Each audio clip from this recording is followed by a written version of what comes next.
अस्सलाम वालेकुम। मैं हूं आपका दोस्त हबीब आज़ाद। आप देख रहे हैं यूट्यूब चैनल। सबसे पहले मैं अपने उन दोस्तों का बेखसूर शुक्रिया अदा करूंगा जिन्होंने हमारे इस चैनल को सब्सक्राइब किया और हमारी इस आवाज़ को पहचाना। तो बाकी जो दोस्त अब पहली दफ़ा हमारी ये वीडियो देख रहे हैं, तो मैं उन दोस्तों से भी ये रिक्वेस्ट करूँगा कि आप भी काइंडली हमारे इस चैनल को ज़रूर सब्सक्राइब करें ताकि हमारी बात आप तक पहुँच सके, आपकी बातें हम तक पहुँच सके एज ए कमेंट। तो आज हम सबसे पहले ये बात करेंगे, हमारा ये मौजूद था कि क्या अमेरिका इस वार में ईरान की ये जो जंग चल रही है, क्या इसमें अमेरिका कोई अपना हदफ हासिल कर चुका है या नहीं। तो दोस्तों मैं आपको एक बात बताता चलूं कि ये जो अमेरिका या ये जो लोग होते हैं, इनकी जो पॉलिसीज होती हैं, ये ऐसे नहीं होता कि ये एक ही ऑप्शन पे इतना कुछ दाव पे लगाते। ये मेरी बात आपने याद रखनी है कि ऐसा नहीं होता कि ये एक टास्क पे अपना सब कुछ लगा दें, कभी भी नहीं होता। इनके पास हमेशा से दो टास्क होते हैं, दोनों में एक को इन्होंने जरूर हासिल करना होता है। ठीक है, अगर अमेरिका अब ये दावा करता है कि हमने अपना हदफ हासिल कर लिया है, तो हम इस बात को तस्लीम करते हैं, आप भी करेंगे। जो जो बात मैं आपके सामने रखता हूँ ये पूरी दलील के साथ रखूँगा, आपको समझ आ जाएगी कि अमेरिका ने अपना हदफ हासिल कर लिया है। अगरचे उसके माइंड में दो टास्क थे, वो दोनों पूरे नहीं हुए, तो ये इनका पहले से ये प्लान होता है कि अगर हमें एक टास्क में कामयाबी नहीं होती तो दूसरे में डेफिनेटली हो जाएगी। तो दूसरे टास्क में इन्होंने डेफिनेटली अपना हदफ हासिल कर लिया है। तो वो हदफ क्या था, माफ कीजिएगा, वो हदफ ये था कि एक तरफ ईरान था, दूसरी तरफ हमारी जो मुस्लिम ये रियासतें थी, इनको कंट्रोल करना। ठीक है, अब मैं आपको बात समझाने की कोशिश कर रहा हूँ। इसमें मेन था सऊदी अरेबिया, ये मुसलमानों का एक किस्म का किबला अव्वल है वहाँ पे, तो ये मुसलमानों के लिए वैसे ही अजीम है। ठीक है, उसके बाद यूएई, जिसको हम दुबई कहते हैं। अगर दुबई को देखा जाए तो दुबई इस टाइम जिस मौके पे ये जंग हुई, तो आप मेरी इस बात को अंडरस्टैंड करें, ये बहुत गहरी बात मैं आपको समझाने की कोशिश कर रहा हूँ कि इस वक्त दुबई का, जिसको कहते हैं ना ऑटो एनहांस मोड, वो ऑन हो गया। अब मैं आपको इसकी वजाहत देता हूँ कि ये जो बात मैंने की है कि इसका ऑटो एनहांस मोड ऑन हो गया। दुबई अब ऐसे लेवल पे पहुंच गया था कि गुज़िश्ता जितने सालों में उसने जो मेहनत की है या जो उसने हासिल किया है, वो 2026 से लेके 2030 में 100 गुना उसमें इजाफा हो जाना था। ठीक है, ये आने वाले 4 सालों में जितना दुबई ने गुज़िश्ता लाइफ में अपना ये टास्क कंप्लीट किया था, ये आने वाले 4-5 साल में उसने पूरा कर लेना था। तभी मैं कह रहा हूँ कि उसका auto enhance mode automatic on हो गया था। अब इसकी वजह क्या है, दुबई एक ऐसा प्लेटफॉर्म था, एक ऐसा गोल्डन प्लेस था कि पूरी दुनिया के लोग जो थे वो बिजनेस के लिए वहाँ पे इकट्ठे होते थे। ठीक है, कोई भी है, चाहे वो छोटा बिजनेसमैन हो, चाहे बड़ा बिजनेसमैन हो, चाहे वो गोल्ड का बिजनेसमैन हो, चाहे वो ऑयल का बिजनेसमैन हो, चाहे एनीवन, कोई भी बिजनेसमैन था, उसका दुबई में ऑफिस था। अब दुबई में ऑफिस रखने की वजह से दुबई एक पॉपुलर था। दुबई के अंदर जैसे हम कहते हैं ना कि फलां जिन्स की फलां जगह पे एक मंडी है, वहाँ पे बहुत ज़्यादा बिजनेस होता है। तो वो जो जगह होती है जिसको हम कहते हैं कि यार इस शहर में एक गल्ला मंडी है, या इस शहर में फलां मंडी है, फलां मंडी है, इस हिसाब से उस शहर की एक वैल्यू होती है। है, जहाँ पे एक बिजनेस होता है। तो ये जो दुबई जो एरिया था, ये एक गोल्डन प्लेस था इस वजह से कि दुबई के अंदर बहुत बड़े बिजनेसमैन वहाँ पे बिजनेस करते थे। इस वजह से अब जब ये हालात जब स्टार्ट हुई तो तब आपको मैं बता रहा हूँ कि दुबई का ऑटो इनाउंस मोड ऑन हो गया था, और ये वाकई ऑन हो गया था, इसमें कोई दो राय नहीं है। ये आने वाले 5 साल में इसने डबल तरक्की कर जानी थी, मतलब 100% तरक्की कर जानी थी। उसके बाद पीछे रह गया कतर। कतर एक पॉलिटिकल हब था, पॉलिटिकल मीटिंग का एक हब था।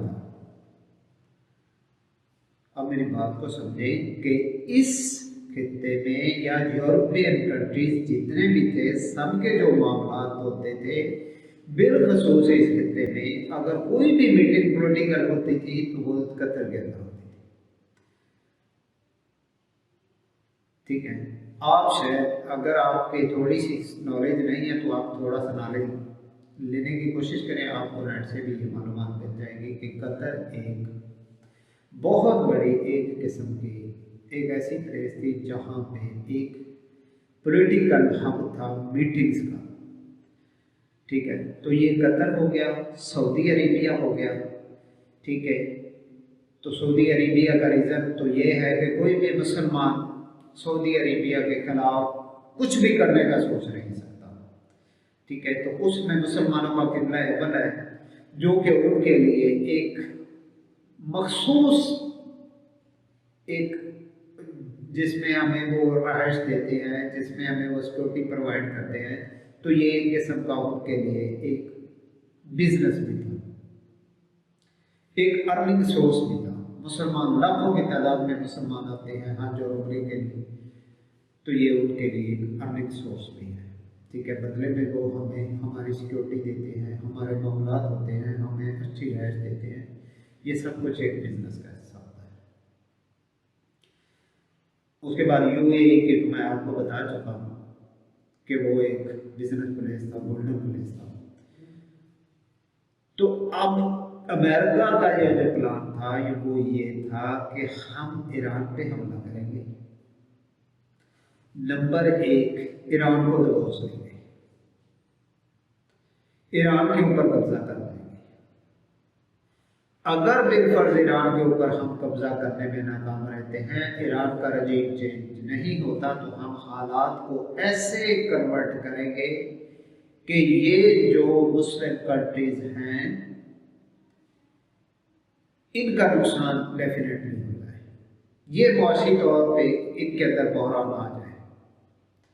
अब आप सोचेंगे कि मैंने ये बात की है, मैं क्यों कर रहा हूँ। तो देखें, जो बात बंदे समझदार है वो इस बात को सोचेंगे।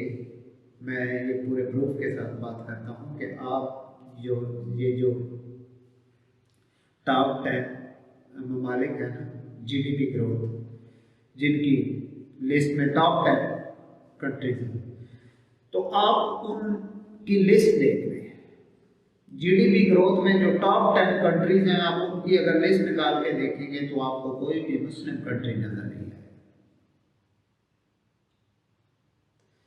इनको हमेशा से इन्होंने मुआशी बहरान में ही रखा हुआ है। ठीक है, तो ये एक प्लानिंग होती है, ये एक प्लानिंग का सिलसिला होता है।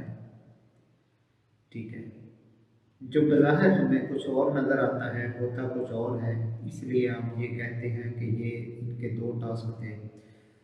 तो ये अल्लाह की करनी ऐसी हुई कि ये जो दूसरा टास्क था ये ईरान की हिकमत अमली से उनका पूरा ज़रूर हुआ है, लेकिन 20% हुआ। ठीक है, अब भी हम समझते हैं कि अगर अरबों को अकल आ जाती है तो वो थोड़ी सी अकल से मौजूदा दौर के सिस्टम को समझ के, हालात को समझ के अगर स्टैंड ले जाते हैं। ठीक है, हम ये नहीं कहते कि वो उनमें अकल नहीं है, लेकिन हम ये ज़रूर कहेंगे कि अब थोड़ी सी बारीकी में जाने की ज़रूरत है। अगर वो अब भी स्टैंड ले जाते हैं, अगर इस सारे बैकग्राउंड को समझ जाते हैं, तो वो अपने पाँव पे खड़े अब भी हो सकते हैं। नुकसान उनका भी बहुत ज़्यादा हुआ है, ये नुकसान उनको कम अज़ कम 10 से 20 साल पीछे ले गया है। ठीक है। लेकिन ये ईरान की जारहाना हिकमत अमली थी कि उसने इस खित्ते में इस अमेरिकन लोगों के शर से इसको महफूज रखा। अच्छा, अब जो ईरान का मामला था, तो ईरान का मामला ये था कि ईरान ने जो पहले 2025 में ये जो जंग लड़ी थी, तो ईरान ने बहुत कुछ सीख लिया था। ईरान ने बहुत सी जजमेंट कर ली थी कि ये आने वाले वक्त में हमने ये सारे मामला को कैसे फेस करना है। तो इनको ये लगा था कि ईरान अब भी नहीं है जैसा 2025 में था, लेकिन ईरान ने अपनी पूरी कुव्वत के साथ, पूरी स्ट्रगल के साथ अपने आप को प्रूव किया।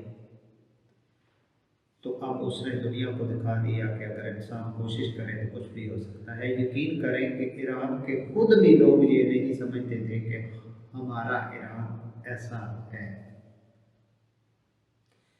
ठीक है, बाकी कंट्रीज तो बड़ी दूर की बात है, ईरान के खुद के लोग भी ये नहीं समझते थे कि ईरान वक्त आने पर ऐसा सरप्राइज देगा दुनिया को। ठीक है, तो ये जो 2 टास्क की मैं बात कर रहा था, तो इनका जो प्लान था, ये दूसरा टास्क वो आपको समझ आ गया होगा। इन्होंने गेम करने की कोशिश की थी, वो अपनी गेम में काफ़ी हद तक कामयाब भी हुए हैं। ठीक है, अगरचे कुछ बचत ऐसे हो गए कि ये जो मुस्लिम कंट्रीज थे, इन्होंने आपस के अंदर जंगें नहीं बढ़ाई। ठीक है, अगर ये आपस के अंदर एक दूसरे के ऊपर जंग के प्लान में आ जाते तो यकीन करें यहाँ पे सब कुछ राख हो जाता था। ठीक है, तो इस वजह से मैं कहता हूँ कि उन्होंने दूसरा टास्क कामयाब जरूर किया है, मगर 20%। अगर ये आपस में आ जाते जंगों के अंदर, एक दूसरे के खिलाफ हो जाते, एक दूसरे पे गोले बरसाने शुरू कर देते, तो यहाँ पे सब कुछ खत्म हो जाना था और उनके दोनों टास्क पूरे हो जाते थे। ठीक है, उसकी वजह ये थी कि अगर सारे ये मुस्लिम कंट्रीज ईरान के ऊपर अटैक करते तो शायद ईरान सर्वाइव ना कर पाता, हालात कुछ और हो जाते, तो उस पर शायद अमेरिका अपना होल्ड कर जाता। लेकिन अब थोड़ी सी, जिसको कहते हैं दानिशमंदी वाली बात आई सामने, शायद इन लोगों को कुछ आइडिया हो गया था कि हमारे खित्ते में से सब कुछ जाने वाला है। ठीक है, तो ये जाते जाते बच गया है, तो ये इनकी खुशकिस्मती है। और ईरान की हम ये कह सकते हैं कि ईरान ने इस सारे मामलात में, इस सारे हालात में उसने फूंक फूंक के कदम रखा है, एक एक कदम उसने सोच समझ के चला है। ठीक है, क्योंकि पहले ही झटके में उसका नुकसान बहुत ज़्यादा हो गया था, उसके बाद उन्होंने कोई रिस्क लेना पसंद नहीं किया। उन्होंने हर कदम को बहुत डीपली चेक करके उस कदम को उन्होंने उठाया। ठीक है, तो अब देखते हैं आने वाले वक्त में हालात क्या आते हैं। तो ये बात भी मैंने की थी कि ये इस जंग का दौरानिया 40 और 42 दिन तक रहेगा। तो मुझे लगता है कि ये ऐसा ही होगा, 40 और 42 दिन के बाद इंशाल्लाह कुछ मामला तय पा जाएंगे जैसे भी होंगे। लेकिन जो ईरान ने साबित करना था वो कर दिया। लेकिन अब फिर भी हम यही कहेंगे, हम पूरी उम्मत मुसलमान के लिए दुआ गो हैं कि अल्लाह ताला इनको इत्तेहाद नसीब फरमाए। ठीक है, इत्तेफाक नसीब फरमाए और ये आपस में इत्तेफाक के अंदर अपने मामलात को हल करें, एक दूसरे की हेल्प करें, मुआशी मामलात में भी, अपने जंगी मामलात में भी।